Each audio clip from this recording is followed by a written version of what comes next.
If you are a parent of a child or teen, you know that you are raising your child in a digital world. But how do you do that without losing your mind or connection to them? And what if the answer was not to wait until a certain age to give them a phone or limit screen time, but instead co-engage with them and help them to be good digital citizens? Welcome back to the Diverse Thinking, Different Learning podcast. In today's episode, we are talking about how we can raise thoughtful, tech-wise kids without shaming ourselves in the process. Joining me is Dr. Jodi Gold, a nationally recognized child and adolescent psychiatrist, author of the acclaimed book, Screen Smart Parenting, and an expert who has spent decades helping families navigate mental health and modern parenting challenges. What makes Dr. Gold's approach so refreshing is that it's not rooted in fear. It's rooted in development, communication, and compassion. Let's jump in. Millions of kids struggle with learning, processing, and social emotional difficulties. These challenges interfere with their ability to reach their full potential. Dr. Karen Wilson is here to help. Her extensive background in pediatric neuropsychology and higher education have prepared her for this unique mission. Listen as she delivers content to inform, educate, and empower parents and educators. This will enable you to identify challenges that kids face and get them on the road to achieving their full potential. This is Diverse Thinking, Different Learning by Child Nexus. Dr. Gold, thank you so much for being here. Thanks for having me. I'm so excited to have you here. I mean, we've talked about screen time on the podcast before. And then when I was reading about the work that you did, I knew that I had to have you on because I feel like a lot of parents feel a lot of shame about how much screen time they give their kids, and then they just tune out. And I wanted to have a shift in the conversation from shame about how much screen time we give our kids to a more productive mindset, which is kind of really that's really the focus of your work. So again, I can't thank you enough for being here. 100%. Thank you so much for having me. I would love to jump into the shame piece because that is our biggest problem. So as you know, the biggest challenge with parenting is the shame and the fear. What I say is that kids, even little kids, smell your fear. If you are fearful of social media or the phones or the devices or any of it, it doesn't matter what you actually say. You are telegraphing it to them and they know. So really, the beginning of the conversation is about checking your fear and your shame and sort of being like, okay, this is reality. Your kids are growing up. They're growing up online, just like they grow up offline. You have to parent your kids online and offline, which means you don't get to check out. You can't just get overwhelmed and check out. But the flip side of that is you also don't need to be afraid. Yes. Basically, the goal here is to be on this journey with your kids. I'm not a big believer. I've been doing this now for like 15 years since at the very beginning of it all. And what I have learned is that the more restrictions and the more we make it scary and the more we're hiding from our kids, the less likely they are to talk to you, the less likely they are to make mistakes that you know about, and the less likely you are to parent them. Your goal is just to parent them, even if you screw it up. Parenting is all about screwing up. It absolutely is. I don't know why we think we have to be perfect parents online. Like, you're going to screw up. That's okay. You just can't give up, if that makes sense. That's absolutely it. That's absolutely it. And I feel like, when you write about screen smart parenting, your approach is different than the typical limit their screen time. I mean, that we hear so often. Parents want more. And I love the idea of just parenting them while they're online. So I try to break things down to sort of like three pieces because I do think that even though I'm thrilled now that this is in the common dialogue, I still think it's a lot of fear and guilt. We either scare people that their kids are going to get screwed up, which they're not, or we make everyone feel guilty that you're not restricting enough. There is not any real evidence about the restricting. Obviously, we want them to have a rich life offline. We want to minimize it. There's no need for them to be the first on anything always. But from a parenting perspective, you've got to be a thoughtful, active participant in this. So for me, the first step is really thinking about who you are as a parent, being really honest with what type of parent you are and your own relationship with technology. If you are attached to social media and you're always on your phone, You got to think about that when you're telling your kids that they can't be on social media or their phone. I'm not saying that many of us don't have to be on it for work, and there's no judgment involved with you being on it. You just have to be thoughtful about who you are. If you're the type of family that's, reading books and playing toys that is never on devices, that's great for you. And if you're the type that's actually on their devices a lot, then the goal is to figure out how to manage the devices. You can't tell your kids to do things that you can't do. You also have to be really honest with them about the struggles, if it's hard for you, how hard it is for you, and recognize it, because that's the whole deal with parenting, is recognizing what you bring to the table, your own challenges. The other piece of that is understanding what type of parent you are. They talk about 4 different types of parenting, which you may have talked about before, but there's a laissez-faire parenting, which nobody listening to your show is by definition not a laissez-faire parent. I mean, you aren't paying attention. Obviously, you're not listening to us right now. So don't worry about that. There's an authoritarian parent who, as we know, has a lot of rules, and things are very sort of top down. Permissive parent who doesn't have as many rules and is actually very good at understanding their child's needs. So the issue with permissive parenting is that permissive parents tend to be very good at understanding each child's needs, but have more challenge with consistent rules. Authoritarian parents are good with the rules, but they just get a little bit rigid and can't customize them. So the goal for online and offline is to be what's called an authoritative parent. That's sort of what sociologists put in the middle. And authoritative parents, every child's different. Every child's relationship to the devices and digital technology is going to be different. At the same time, you want to raise your kids with the same values and rules that you're raising them offline. So you have to have some consistency, right? So that's the key here, the big picture key of combining. The second piece is that you do not need to know the world of technology, right? If your kids are 5 years old, I really don't care what people are doing on Tinder. It is irrelevant, okay? Like, you got to stay where your kids are developmentally. I think that people talk about screen smart parenting in this very all or nothing way. It really matters how old your kids are, what their learning style is, what your family's like. Birth order matters enormously. What you do for your oldest is going to be very different from what you do for your youngest. So what you need to do is be on the journey with them. So if they're into Locket and they want to be on Locket, which is kind of like a middle school kind of Snapchat, then learn about Locket. But don't worry about what the college kids are doing, right? So just go along this journey with them.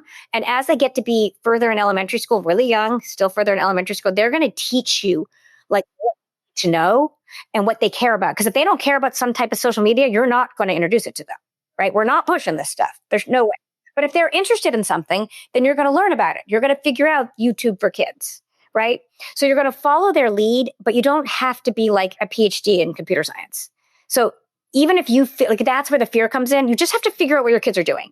And then the last part is you have to have some kind of plan. And that, as a psychiatrist, everyone's plan changes every minute, and every plan is different with every child and every parent.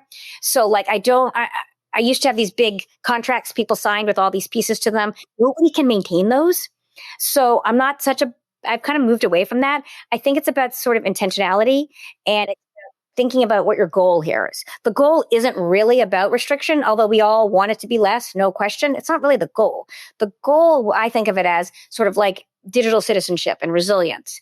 The goal is to raise your kids to be really good digital citizens, and your goal is to raise them to be resilient. And your goal is to raise them to have like an authentic sense of self that's reflected online and offline. That's the goal. The other pieces don't really matter that much. Right. And it sounds like if you keep that bigger goal in mind, then that will really guide you through when you talk about screen management, and also feeling less overwhelmed, because parents often feel like they've got different kids who are at different stages of development. They have to have different rules. There's so many different technology apps that kids are using and that they may not understand. And it can feel overwhelming to a lot of parents. Yeah. And I think overwhelming is the right word. I think what happens to all of us, it happens to me, is that you get overwhelmed and then you shut down. I have this story I always tell, is that I'll meet with moms and dads of 7th and 8th graders, and I'll be like, so what's the ballet schedule like? And they will be able to tell me every ballet recital and what the roles are and who's who. And then I'll be like, oh, what's the soccer schedule like? And they know who the coaches are and the tryouts. And then I'll be like, and so what video games are your kids playing? And they look at me like, I don't know. Right. And I get it. These are caring, involved, engaged parents, but they get kind of overwhelmed.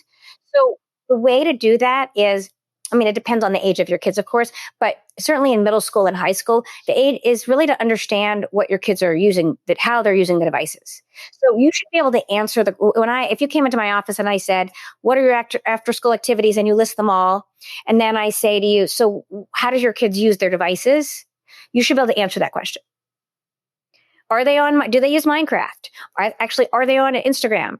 If they're using Snapchat, for instance, now kids really use Snapchat in middle school and early high school to communicate, less like how they used to, where we were worried about the pictures and not that doesn't happen. Of course, it does happen, but it's also become almost the way kids text.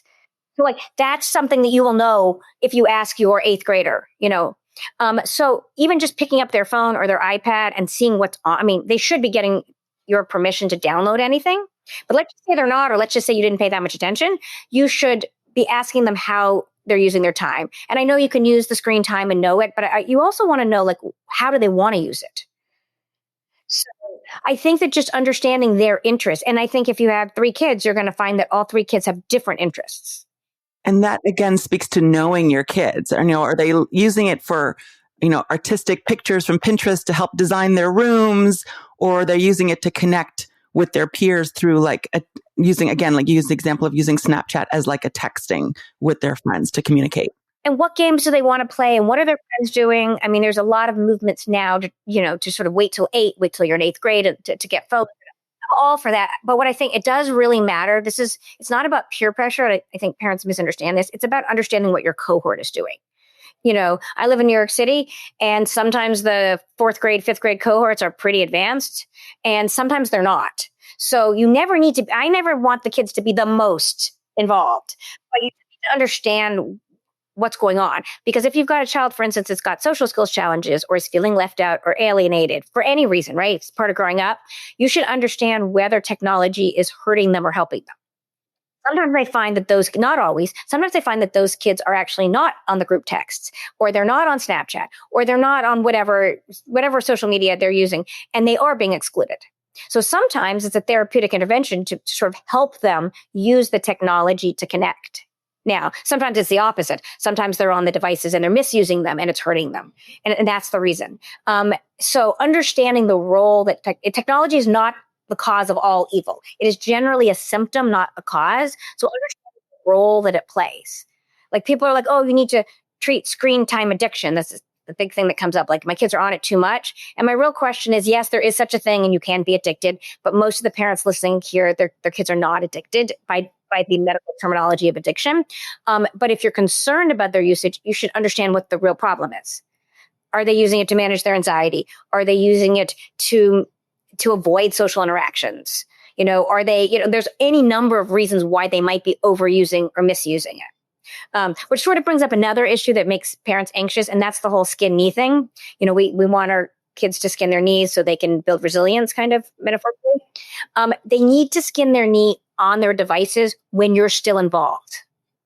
You don't want to delay their entry into whatever it is so long that they're 17 years old and they're not, and you can't be involved, or they're 20 and you can't be involved.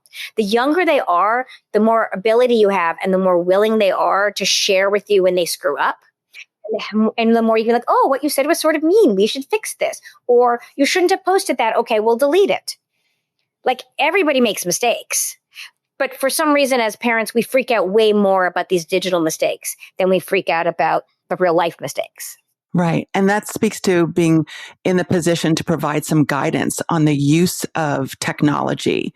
And what I'm hearing from you is that parents can be more involved when kids are younger in terms of guiding them and not waiting until they're in high school where they're not going to want you involved and may not need you to be involved. So I used to travel around the country giving talks, and it was so fascinating because when I gave a talk to the K through 4 parents or the 5 through 8 parents, it was standing room only. We had to shut it down. And then every school would be oh, we also want to do a 9 through 12 talk. And literally I stopped doing them. For a while I would do them and we'd have 200 people at the 5 through 8. And then there'd be 15 people at the 9 through 12, which I think speaks to sort of I think what happens is the parents sort of give up, honestly. or they really believe the kids are really on this journey on their own, whereas the parents of younger kids feel more empowered and they feel more capable and responsible for helping the kids. So that is the moment. The truth is the early childhood research is really interesting, but the early childhood research, which comes from the Sesame Street days, actually shows that in order to get the best effect from any type of like screen or online educational thing is with co-engagement. It's like the concept behind Sesame Street. They designed it so that so it wasn't so mind numbing and the parents could watch it with their kids and then they would talk about it and there would be this interaction. And that Sesame Street research still holds true today. The more you can engage with your kids on whatever they're doing, the more likely they'll get the benefits of it and not the negative pieces of it. Right.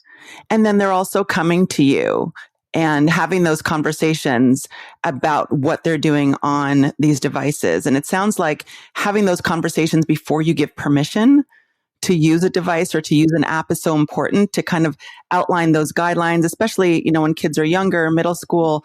You obviously want to have some kind of arrangement in place where you're giving permission to upload a particular app and then having that open dialogue about what's happening on the app, what they feel comfortable with, what's uncomfortable, how they're using it. You talked about, some kids might be using it to alleviate anxiety or to feel included. So having those conversations is so important. And that speaks to being engaged during this process of using technology. Absolutely. Yeah. So some of the keys to parenting with the technology is understanding your own kids, right? That's why one size does not fit all. That's why you can't have one plan, not even one plan for your whole family, because it is going to be a little bit different. And it's important to think about who's at most risk to have challenges with technology. Like if you have a child that has ADHD, for instance, those kids are more at risk to be impulsive or to be dysregulated. They're more likely to post things or do things that are like reactive.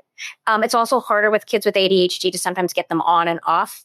It's not because they're addicted to their devices. It's because their temperament and the disorder inherent in that is that they have difficulty with transitions. So there's nothing wrong. They can still benefit from technology, but as a parent, you need to understand that. The same goes true for a child with anxiety. Like, sometimes I actually encourage certain kids with anxiety to get on devices or social media at the age because I find that they're sometimes avoiding it. It is a part of growing up now in the world we live in. So therefore, kids have to learn to use it. I'm not saying that there are certain kids that can totally delay it, but I would say that most kids do by high school need to know how to use it. And that doesn't mean that it should be their whole life. It shouldn't be. I mean, it's all about balance. But as we know, the balance is hard. And I do worry if kids are really anxious, sometimes they'll avoid it. And that also means that they're avoiding opportunities to connect with real people because in high school use social media and their devices to connect with their real friends. So if you perhaps have a child that's anxious and you're worried about that, you might encourage them or sit with them or understand what their social anxieties are. So there's just understanding who your child is. But the thing is, everyone listening here, you're already doing that.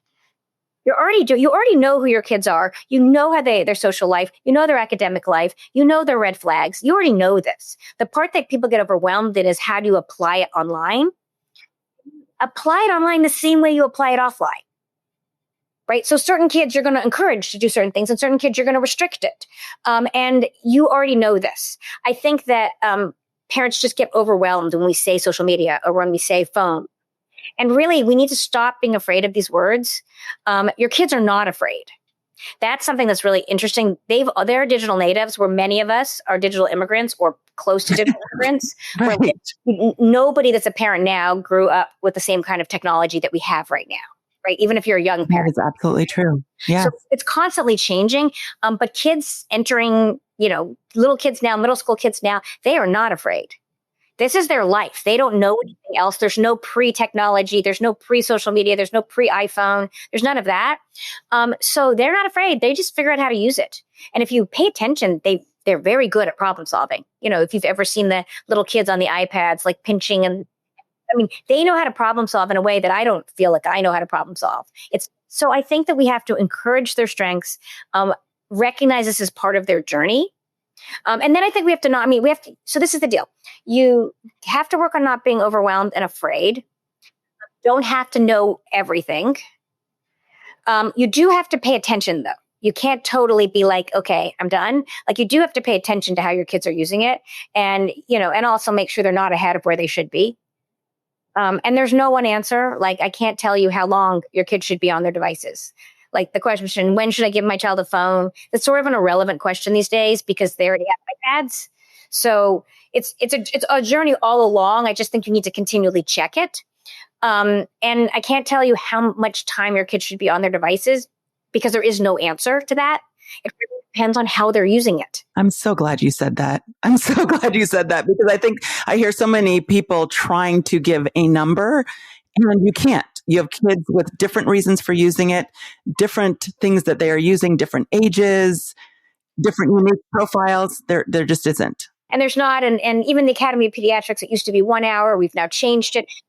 There's no real answer because for some kids, it is absolutely zero. But truthfully, most kids use their devices. They can't get through their homework without their devices.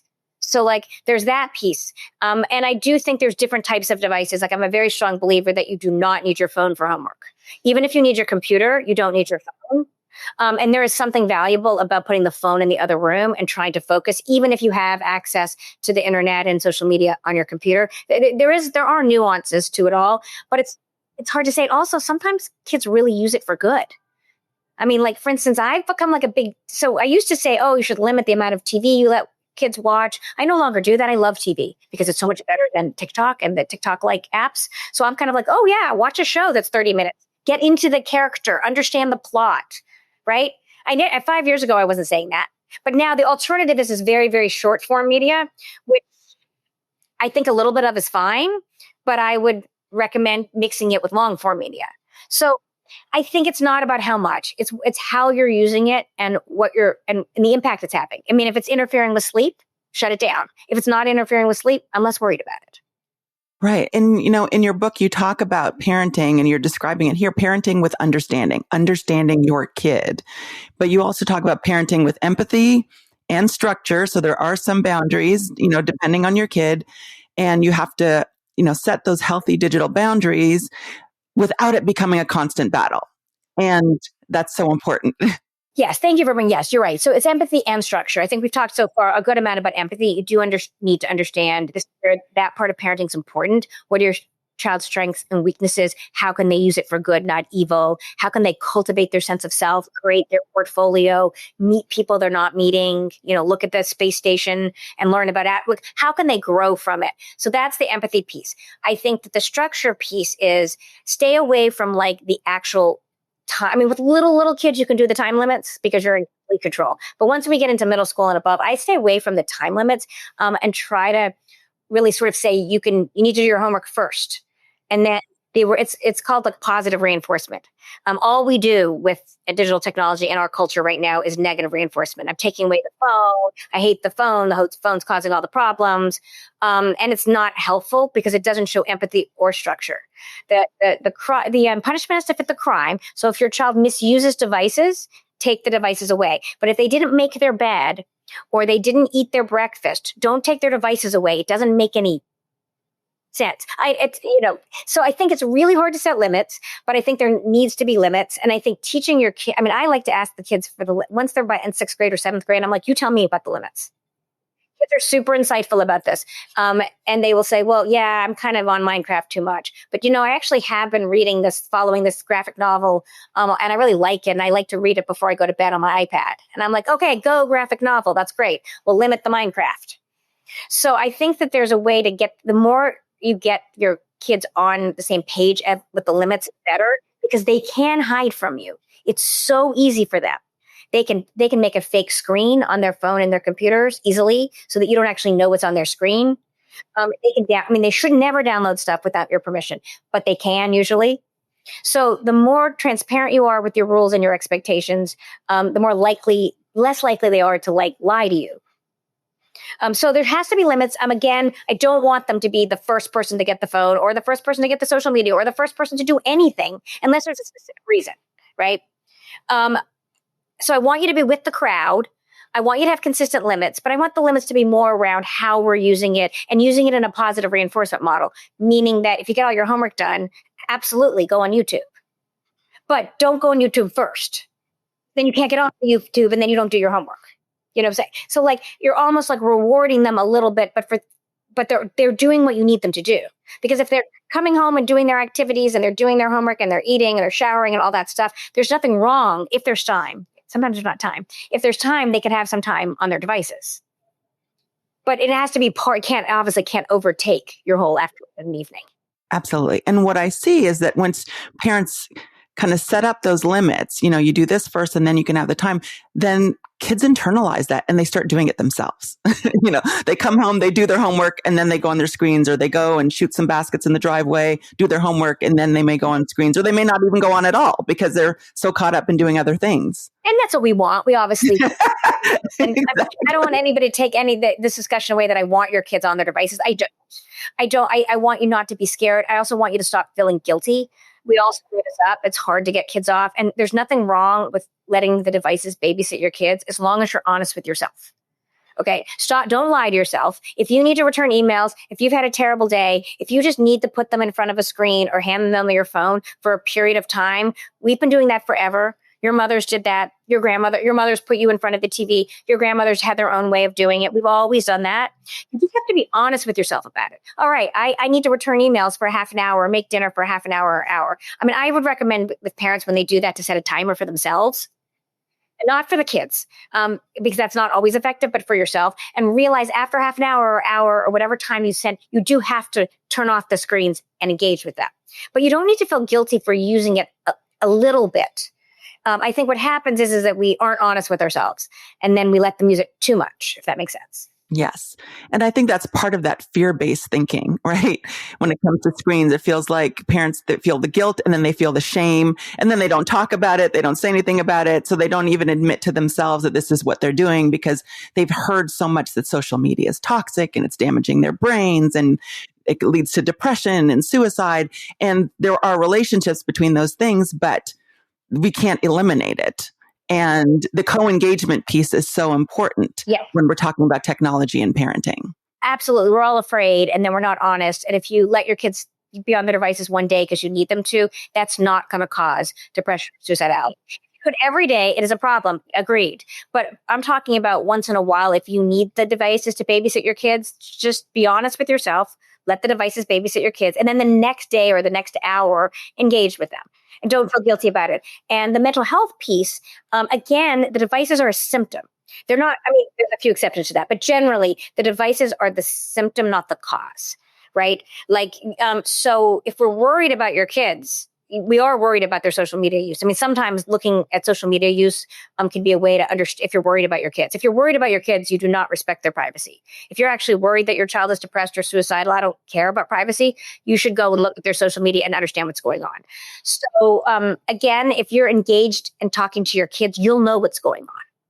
Yes. And I think that is part of that balance, right? It's the balance between giving them the opportunity to become good digital citizens, but also engaging with them and having that relationship, because we know in terms of building resilience and minimizing the likelihood of, becoming depressed and anxious, that relationship between a caring and an adult who's going to keep you safe is so important.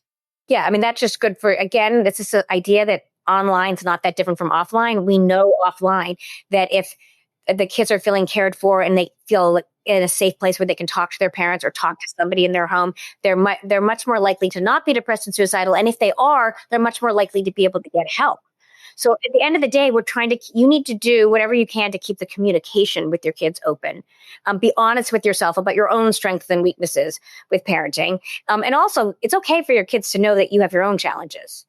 Like, again, we pretend like it's so easy. It's not so easy for me to get off my phone. It's not so easy for me to balance it at all. And I want my kids to know that. It doesn't mean that I'm always a good digital role model either. That's the other piece. Like, I know I'm not always a good role model. I'm aspiring to be. And I'm still working on that. Like we all are. But I do want people to be thoughtful that you are role models. So you got to try to model for your kids the kind of person you want them to be online and offline. Yes. And that kind of brings us full circle to one of the things you said at the beginning was knowing yourself and your own use of technology, because you are always modeling that for your children.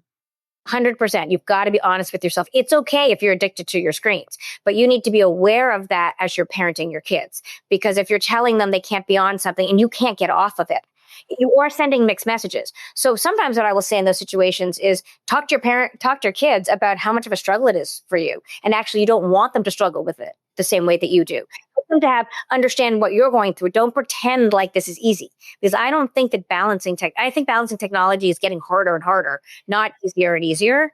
And I think that that's a journey that we're on with our kids. I've actually found that sometimes kids are better at it than adults.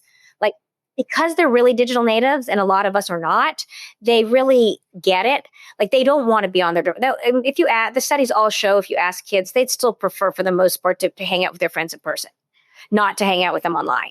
Like, they get that you have to have in real life interactions. They get that social media can be very toxic. They get all of that. So, and they get that from a very young age. So again, you just have to be honest with yourself. And if you're not good at setting limits, this is challenging, and your kids already know that. So figure out a plan that works. If you're not good at setting limits, then don't set big time limits. It's going to fail.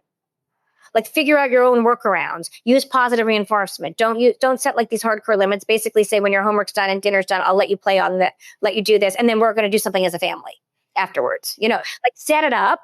But again, that's the key to parenting, right? Is understanding who you are as a parent, where your strengths and weaknesses are. Understanding that you're not trying. We all know that being on the same team with your kids, you're still a parent. You're not their friend, but you still need to be on the same team with them. And as they enter into middle school and high school, you got to keep the communications open, which means you have to not freak out. When they do something stupid online, you can't freak out. I mean, if they do it a second or third or fourth time, yes, you can freak out. First time they do whatever it is they do that's dumb, you can't freak out.